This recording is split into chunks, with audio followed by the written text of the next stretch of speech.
স্বাভাবিক শিক্ষা কার্যক্রম কিছুটা ব্যাহত হচ্ছে, তো সেটাতে আমরা যথেষ্ট রকমভাবে উদ্বিগ্ন। তবে আমরা এটা মনে করি যে কোনো সমস্যাই আলাপ আলোচনার মাধ্যমে সমাধান হওয়া সম্ভব। আমরা আশা করি, আমরা জানি যে সেই প্রক্রিয়া শুরু হয়েছে এবং সেটা সমাধানের দিকেই এটা এগিয়ে যাচ্ছে।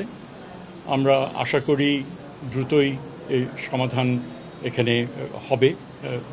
বিভিন্ন পার্টি তারা একে অপরকে বুঝে অবস্থান তাদের বদলিয়ে মোটামুটিভাবে একটা সিদ্ধান্তে তারা সর্বপার্টি গ্রাহ্য একটা সিদ্ধান্ত সেখানে তারা আসতে পারবেন এবং যত দ্রুত এটা হয় ততই আমরা সেটা মঙ্গলকর।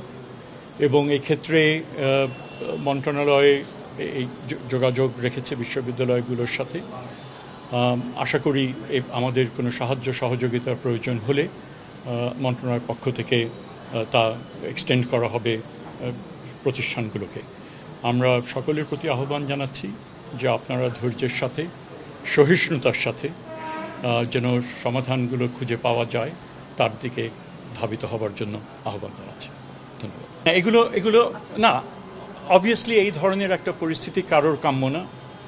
সেটা শিক্ষকরাও চান না, ছাত্ররাও চান না, বিশ্ববিদ্যালয়ের কর্তৃপক্ষ তারাও এটা চান না।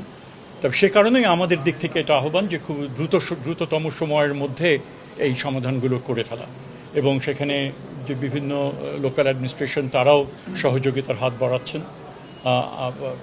কোনো ক্ষেত্রে প্রয়োজন যেটা লোকাল কমিউনিটি তারাও সেখানে এগিয়ে এসছেন। সো আমার মনে হয় সমাধান খুব দ্রুত এটা হবে এবং আমাদের দিক থেকে যতটুকু করণীয় আমরা সেটা করব। Thank you.